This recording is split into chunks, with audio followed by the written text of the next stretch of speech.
Welcome into another episode of the Armchair Titans podcast. Austin Nelson here with my guys. I got a lot of guys now. Brett Batchelor, Noah McKay, Trey Watkins, and we are now introducing my friend and our guy, Elijah Wilson. What's up? Welcome to the party, man. Man, it's good to be here. I'm just here so I don't get fined. Pumped to be here. Awesome, man. Good. We're happy to have you, man. As always, this is a broadcast brought to you by the Armchair All-Americans and armchairallamericans.com. Localizing your sports coverage content. Check us out at armchairallamericans.com and Armchair Tighten Up for all your latest breaking Titans news coverage. And check out the podcast. As always, subscribe, rate it, give feedback. What's up, fellas? How we doing? What's up, bro? Look, real quick before we get anything started, we've told you off air. We got to tell you on air, bro. Congratulations, Austin. Finally getting engaged, man. Yes, sir. That's appreciate it. Thank you. It means a lot. What's it feel like? It feels like a Wednesday. That's the wrong answer. Nothing. Yeah, no, I'm gonna need some tips from you, Elijah. Elijah's over here married. For those who don't know, so ladies, he's off the market. Probably doesn't feel like a Wednesday to Courtney. Yeah, she's upstairs right now. She couldn't hear that, so I'll probably get my butt chewed out. But man, another time to talk Titans with you guys. As always, we love it. We enjoy it. 2 weeks into the preseason, we saw a lot of good things. We see a lot of bad things. We've seen 2 losses. Nobody's really happy about that, but it is what it is. It's preseason. I'm not getting too worried about it. The Browns did go 4-0 last season. Yep. And you see how that happened. So preseason does not mean a thing, as we know. But, we'll start off with this. What have you guys – we'll kind of do a roundtable discussion. Who has stood out to you the most? What has stood out to you the most? What do you like and what do you not like? And Brett, go. One thing that stood out to me the most, obviously, Taywan Taylor. We'll talk about him some more. He really flourished in the second game. But one thing that's really stood out to me, and it's not going to surprise y'all, but it's not going to be who you're expecting, is Matt LaFleur. And a lot of people, when they think about who stood out, they think players, they think who's doing things right, who's doing things wrong. People have said that the offense is still struggling, but what I look at is how has the first-team offense looked these past 2 games? They've come out and they've scored touchdowns, and that's what we've been looking for. We've been looking for better offenses, more screens, seeing how Marcus pushes the offense down the field, and I think we've seen probably what we want from Marcus in these first 2 preseason games, despite him not playing a lot. Yeah, to hit off that, and then somebody else can go. Marcus, for those who don't know, he is 6 of 10, 122 yards and 2 touchdowns in 2 games. Pretty good. He's had like 4 drives, 3-4 drives. Yep. 3 drives. So that's impressive, regardless of who you're playing. Just to be comfortable in that offense so far, it says a lot. So we'll see if he can improve on that this week in Pittsburgh. Yeah, talking about Marcus, that's what stood out to me. Specifically, like his footwork has been really good. There were times last season, and it contributed a lot to those interceptions where his footwork was just all over the place, and it was kind of a lack of fundamentals on the lower half. And he talked about that during this offseason. He said he's got to get better in his lower half. And I can't remember who did it. Somebody put together a thread of GIFs on Twitter, and I have no idea who it was. I can't remember right now. But it showed how solid his footwork has been and how critical that is in this offense. This quick-hitting dink and dunk offense. He's got to be looking in the right direction with his feet pointed the right way because the ball's got to be right on target real quick. So that stood out to me for sure so far. And I think what you're talking about, I think it was Titans Film Room who floated down, our guy, Justin Graber. Yeah, he explained his footwork, how it ties into the read, or which way he goes, that play, going through his reads. But the thing that surprised me the most, and I'm going to piggyback off what Noah said, is the first-team offense. And I'm gonna base it off that first drive in Green Bay. They were missing Corey Davis, and they're still missing Jack Conklin. So the offenses look really, really good with Corey Davis, not flashing anything yet, which I'm not concerned about at all. But he just hasn't flashed anything in the preseason yet. So I'm really happy and surprised that Nick Williams and those other pieces have stepped in and made this offense look great so far through 2 games. Yeah, I like what y'all said a lot. I think also Dion Lewis has helped Mariota's his footwork a little bit. Him and Taywan Taylor, I think, have provided kind of good safety outlets where Marcus knows that he doesn't have to just tuck it and run it to get yards. I think the thing that's most impressed me things that stood out to me are our rookie pass rushers. I think Harold Landry, obviously, strip sack in, one of his first pass rush attempts, and also a guy that I'm hoping makes the team, writing a piece about it right now, but Sharif Finch, I hope, will turn into something real good. He had a sack in the first game against Green Bay and should have had a sack against Jameis. And Jameis is like somehow like really elusive, but he's not fast. But I think those two guys have impressed me a lot in a position that we need a lot of depth, that outside linebacker. Yeah, and real quick, let me throw this out here. I saw a lot. Like Jameis Winston tore up the Titans defense. That was the second team defense. And if he didn't tear up that defense, it would be a real bad sign for the Bucs because they still had Deshaun Jackson, Mike Evans, Cameron Brate, OJ Howard in the game. So everybody, I need you to pump the brakes. All right. It was the second team defense. I would hope that he would torch them. So moving on from that. I had to throw that out there real quick. Yeah, I mean, kind of just piggybacking on a couple of things everybody said. You're right about that, Elijah. I think having the depth now, and it's not great depth, but it's more depth than we've had in recent years with Arakpo, Morgan, Landry, Finch, if he makes the team, which I think he will. And if Caraway makes the team, if Aaron Wallace makes the team, sure. 6 right there. That's deep. I don't know how many pass rushers they're expecting to have, but you still have guys like Rashaan Evans who can blitz, Woodrick can blitz. I mean, there's plenty of pieces who can sack the quarterback. Deion Brown. Deion Brown too. Yeah. I mean, yeah, you're right. Another thing, talking about Marcus, going back to him, Marcus is our guy. Marcus is the baby of the team. Without him, there is no Titans. But I think we've all said it for years. This is make or break for him now. Yep. This offense, Matt LaFleur, yada, yada, yada, we keep stressing on it. But just seeing him progress and talking about the footwork, Noah, you're completely right. I think Marcus is going to be a freaking stud this season. I'm talking like top 6, 7 fantasy quarterback. I'm telling you, people are they need to stop sleeping on Marcus Mariota. Because you're going to see a lot of people in Nashville start naming their babies Marcus or Mariota because he's going to be he's going to be that deadly this season. Hey, you tried? Yeah, me and my wife are pregnant right now, and I swear to you, like, for the longest time, Marcus or Mariota. She told me at one point, like, I like Mariota better than Marcus. So I was like, let's do it. I'm all about it. Still hasn't happened, y'all. That's great. But yeah, it's going to be a huge year for him, the Titans. On top of that, though, we need some pieces to be healthy for him. That's Corey Davis, and that's Rashard Matthews, who has not been practicing to be on the PUP list. But this week has just got an extension, 1 year, $7.75 million, to stick around for a year after his contract's done. It's kind of shocking. Yeah. I wasn't expecting that news. It was a Monday morning. It was really surprising to see that. So, Noah, what are your thoughts on that?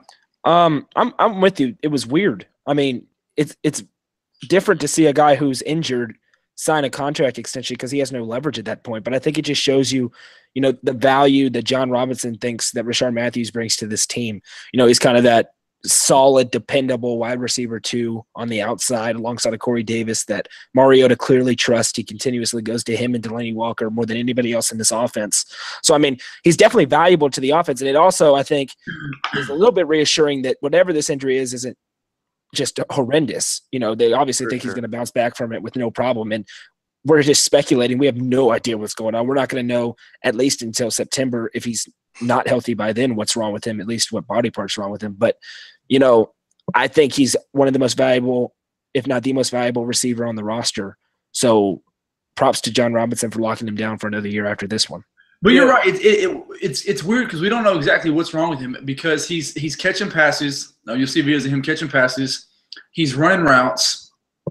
He's running from what Paul Kaharski has said. So what the hell exactly is wrong with him? I mean, concussion? Like, I don't.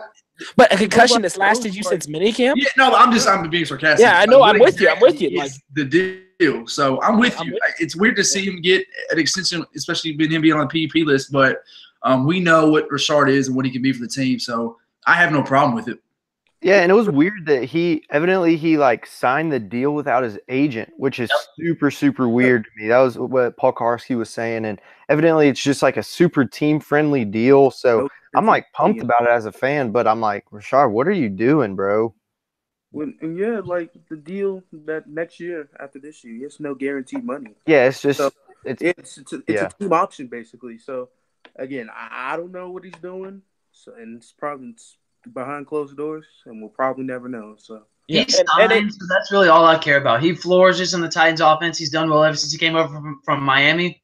Look, as long as Rashard is here and healthy, I don't really care what the deal is. Look, Rashard's good, and this is an offense, too, that nobody really talks about it, maybe because he's been out, but I think this is an offense that kind of sets up for him, too, because we've seen Rashard have to go downfield before and play that number one type of route, even though he's not the number one type of receiver, kind of like what Kendall Wright had to do as well. This is one where you can throw him on those undercut routes, put him across the middle, catch it, and then let him speed up after that. So I think this is an offense that not a lot of people say it, but also works very well for Rashard Matthews. Yeah, and real quick, something when I think about Rashard Matthews and a Matt LaFleur offense, he kind of – I don't know if you guys have thought about this comparison, but a Cooper Kupp type role in this offense. That's the same role that Kupp had last year under LaFleur is a role that, Rashard could fit into fairly easily. And I think that's something – and by the way, real quick, that no guaranteed money thing is even it's striking to me because we talk about this injury and we don't know what it is. But no guaranteed money, maybe it doesn't mean that there's confident he's going to be fine. It makes sense. Who knows? This whole Patriot Way thing can get real annoying as fans and trying to analyze what's going on with them because we just have no idea what's going on. We're just going to be counting down the days to that official injury report in September. We'll say lower body injury or something. We'll start like hockey injuries, man. So kind of piggyback off that too. The Titans are not necessarily banged up right now, but they're not healthy either. Okay. You didn't see Delaney and Malcolm play on Saturday, but word was it's just rest. They're not playing. They didn't need to play. There's no reason to play them. They could have just got more reps in, but they can do it the next 2 weeks. So I mean, the only guys that are really out right now are what Conklin. You got Conklin out. You have Conklin, Evans. Participating. You're still 2 weeks out of gameplay, so you don't necessarily need these guys yet. As long as you had them healthy for Miami week 1, that's all that anybody cares about, and I think that's all that matters. And so, don't real quick. Don't expect. I wouldn't expect to see maybe even if Delaney, maybe Delaney and Malcolm. It strikes me that maybe they have little nagging injuries. Yeah. They're not going to play in the 4th preseason game. So why those, especially those veterans? Rashaan Evans, maybe you throw him out there in the 4th preseason game for a series, so he gets a little game action. Exactly, maybe a rookie who's never played. But these players like Delaney and Rashard and Malcolm, there is no reason to put them in anytime, even Saturday for the last real preseason game. And I'm even wondering too how early Conklin's going to play this season because Vrabel talked today, I think it was, about how he was just raving about Dennis Kelly and how well he has played at right tackle. So I'm almost wondering dang, maybe we don't see Conklin till week 3 or 4. Who knows? Well, he blew out his ACL in January. I mean, that's usually they say 9 to 12 months. We're at 8 months now from when he tore that ACL. So if he came back the first preseason game, he'd be right at 9 months. Yeah. I mean, it wouldn't surprise me if he's out up to 4 weeks of the regular season. Well, big old boys be on the knees all the time. Look, Dennis Kelly, talk about a good trade, dude. What a trade! What a trade that was. I mean, you got rid of DGB. And people are like, well, look, Dennis Kelly's nothing. And Dennis Kelly has come in and done fantastic things for this offensive line. DGB's my bad. Go ahead, Brett. Oh, I was just saying DGB's not even in the league anymore. Dennis Kelly does fantastic things for the offensive line. It's just a perfect trade. Yeah, it's amazing when you can lose an all-pro and you're not freaking out about it. Exactly. Yeah. Something that has struck me, though, is the everybody behind the first team. So the second and third string guys, the first team has scored 14 points. The second and third string through 2 games has scored 17. Bad. There's no offense whatsoever from Gabbard or Falk. So that is not a good sign at all if Mariota goes down to have Gabbard in there. So Falk looks awful. Yeah, he does not look good. Dude, he looks bad. He does not look good. Okay, so historically, whenever the Titans starting quarterbacks go down, it's pretty much done. Yeah. So if you just real quick, if we had to think about this, no, I don't want to. Is it Rusty Smith? I don't want to either. Is Billy Volek probably the greatest Titans backup of all time? Kerry Collins. Neil O'Donnell. Because when Vince Young went down, Kerry Collins stepped in. Bro, Kerry Collins took us to 13-3. I look at Kerry more of a starter than I do a backup. Okay, yeah. What Neil O'Donnell to me is it? I mean, when Steve went down, very rarely he was good in the backup role. Yeah. I was That's thinking way about back. I was thinking about our backup quarterback situation. I was like, dang, we're looking right. Gabbert beat us last year, Yeah. and we got this gunslinger That Falk was coming such in. an ugly game. They have looked horrendous, Yeah. like Awful. terrible. You know what's really weird though? Matt Castle. And it's kind of weird too because I'm sorry, go try finish head. It's really weird because I know Matt Castle got a job. What really sucks is that whenever Matthew Stafford goes down, they're gonna have that noodle arm dude slinging 30-yard Fumbling. So, Okay. I mean, Here's the thing: we're talking about Gabbert and Falk. Understandably, that they haven't looked good. I still think Blaine Gabbert would have beaten Miami last year.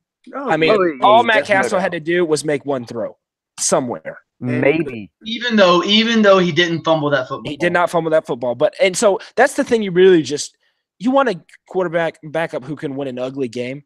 And Gabbert's at least shown throughout his career that he could win an ugly game. He did it to us last year. He won a few ugly games for Arizona. I think he won 6 or 7 games last year. Yeah, and Gabbert's like a game manager. So if we need him, Mariota helmet pops off or whatever, and his helmet messes up or something, Gabbert's a good guy to go in there and, run a couple plays. But and he did score a touchdown with Taywan Taylor this week. I mean, and guys like in an offense like this, he could throw a quick slant out. hey, that play was sneaky. Yeah. Mike Mularkey and Terry Robisky would have never done that. They But would have run jet sweep. they would have thrown. Somebody said that they thought that might have been just a Gabbert thing himself. Well, yeah, that's Where he looked at the formation and just switched it automatically. It's called the props to him. Props to him. But look, going back to speaking about the backup quarterbacks, Noah and I had the opportunity and chance, I guess, to meet and talk to Luke Falk earlier in the summer. Not too long after he was drafted, and he's a really nice guy. And we kind of talked about what happened at Washington State, just the offense that they ran. So you would assume the gunslinger that he is to come in and kind of fit in, but it hasn't been very good. It hasn't been a gunslinger. No, it doesn't look like he could throw a ball further than 30 yards down the field at this point. No, which is really nice guy, but he threw more. He's thrown more touchdowns in the FBS since any other quarterback since the playoff began. Well, where is that guy at? Sling it for Mike Leach. I think it was just the genius of Mike Leach, to be honest with y'all. And maybe he's just nervous and he's getting his feet. He's just getting acclimated to the league. But man, he is not. He won't make the right. He'll definitely be practice squad for sure. Yeah, I hope. I don't know if he makes it to practice squad. Y'all think so? Yeah, just because I think John drafted him. That's the only reason why he could be fine as a practice squad quarterback. But he's got to make it. To go to the practice squad, he's got to make it through waivers, though. That's what I'm saying. I don't think anybody's going to claim him during waivers, man. Maybe. I don't see that. That's true. Look, thankfully, the fact that he's not doing good can finally get people off the topic that he's the quote-unquote Brady pick. Everybody. That's enough. I've had enough of that topic since the time he was drafted. Gosh, dude. Speaking of waivers and free, practice squad and all that, look, I know we're still talking about the third string running back, and it's looking like it's going to go to Flu again. Yeah. Is there any chance that Akram Wadley makes it back to the practice squad through waivers? I don't think so at all because of his speed and stuff like that, but it's going to be tough. I don't think there's any shot that he makes it through waivers, and I think Fluellen makes the team just sheer special teams, to be honest. I think Fluellen is better suited for the third running back role. We talked about that, Brett. We talked about this after the first season game. This Wadley's skill set is not that third running back where if you ever play, you're not going to be taking carries. You need to protect the blind side, and you got to be good on special teams. And we don't need a punt returner or a kick returner. So we were saying at the time that we thought it was going to be Flu, and it keeps coming that way because it's just his skill set is better suited for that particular role. Exactly. Again, follow us on Twitter at Armchair Tighten Up. Little notes and news really fast. Kalen Reed went to the IR, so he will be gone for the season, which is a bummer. I like Kalen Reed a lot. Yep. He have a nice depth for the D-back position. I think it's a possibility that the Titans, John Robinson, will find somebody off waivers after all the teams are finalized. So I think it's somebody out there who he has an eye on. Let me ask you guys this too: if George Iocca was released before, maybe after, right in the time period Sip got hurt, do you think the Titans would sign him instead? Definitely, yes, I do. Because I think, Tough. I mean, I would think so too. because I believe Iloka is better suited in coverage than Vaccaro. So I think But here's the thing: Cyprian's not very good in coverage either. I mean, let's be Cyprian's honest. terrible. I like you, Elijah. Yes, you joined the Cyprian and not good bandwagon. Yeah. Thank you. I've been ever since I came on this show. I've been saying that. Thank you. It's about time. All right, sorry. Anyway, yeah. So Vaccaro fits in that Cyprian role more than because let's be honest, Kevin Byard is covering the whole field anyway. So True. I think Kenny Vaccaro was honestly an upgrade from Cyprian. Yeah. Yes. We talked about that too. Yes. That I mean, My man. Depending on how well Vaccaro plays this season, this could be a long-term thing, not just a one-year wonder. So It's signed a 4-year deal though, so I mean. Yeah. Trade him. Oh, by the way, I don't know if you were going to mention this, Austin, but it looks like Cruikshank is coming back soon, which is insane. It's surprising though, because I think after when we were in Green Bay, he's I like, thought he was done. Bro, I thought he he was done. yeah. Thought he was done. That's amazing. I mean, for what like people said in the tunnel and in the locker room, he couldn't like pick up his arm. He couldn't move at all. So he back as fast today, I think. everything he could to rehab, and I love it. I just love his mentality about getting back. So yeah, we need Crook back not only on defense but special teams as well. Because he made a hell of a play on when the play he got hurt on. So it sucked to see him getting hurt then. So yeah, you're right though. No, I'm happy to have him back. So he was full go today in practice. Apparently we didn't see him in the limitations. They're not going to tell us. They're not going to tell us if he was limited, but it appeared that he did everything from what we heard, which is it's amazing. I mean, props to him, and we're all, I mean, obviously super happy for him because it seemed like that was going to be really bad. Yeah. Must have been Jim Wyatt tweeted out that he said 3 quick hits, Dane Cruikshank's return. So, wow. Yes, sir. Amazing. We were talking IR and all sorts of things. All right, so we'll finish up with the question of the week as we do every single week. We were toying with an idea. We never know exactly what to ask the question, what it should be. But I brought an idea to the table about fantasy football drafts are going on right now. Mine are I have one this Sunday. I have 2 next Sunday. So it's full season fantasy football. Yep. So we know now you got to be running back, wide receiver. You got to get those skill position players all the time. So if you had to pick, if you had the first pick in the draft, in your own draft, and you had to pick a all-time, it doesn't matter what player it is, what generation, pick whoever you want. If you had the first pick in the draft, who would it be?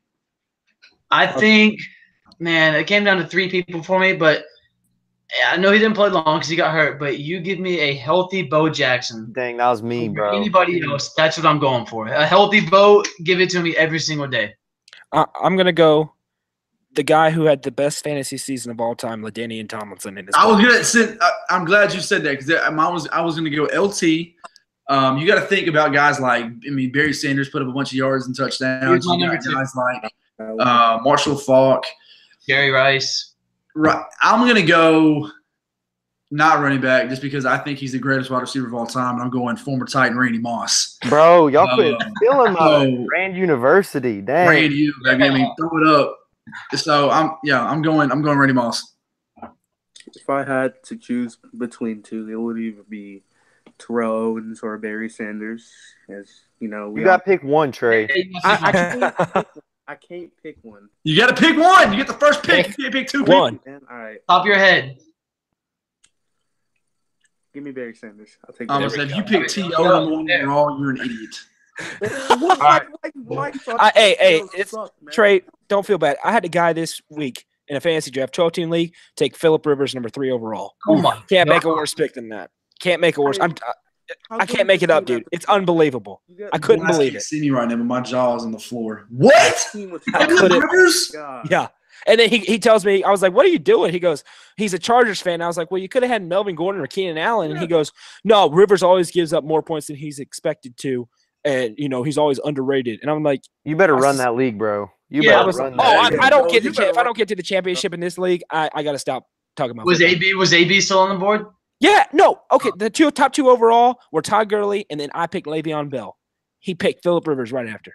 Wow. There's no excuse. So I'm going MVP Adrian Peterson. Yeah. Nice. That's what I'm going with. That was the best one left on the board. I used to love the discussion of who was better at the time, Chris Johnson or AP. Who would you rather have? Obviously we all say Chris Johnson, but looking back, do you think AP could get over 750 for Washington this year? Listen, I love that he's so confident that he can actually do it this season. He said people need to stop sleeping on me. You know, people who don't know football don't know what I can do.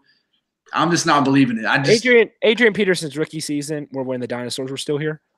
So no, he's not going to get. Bro, can we talk about now that Chris Thompson played super well for Washington last year before he went down with the ACL? He might ball out. Team last year. Speaking of fantasy, my word of advice: don't touch the Washington backfield. Just don't. No, it's cursed. They're cursed. That's a committee type situation in Washington. Yeah. All right, man. As always, we appreciate you listening. Again, follow us on Twitter at Armchair Tighten Up. Like us on Facebook, Armchair Tennessee Titans. Again, welcome, Elijah. Happy to have you on the team, bro. Thanks, man. For Brett, Trey, Noah, I'm Austin. We'll see you next week. Tighten up. Tighten up. Tighten up. Tighten up.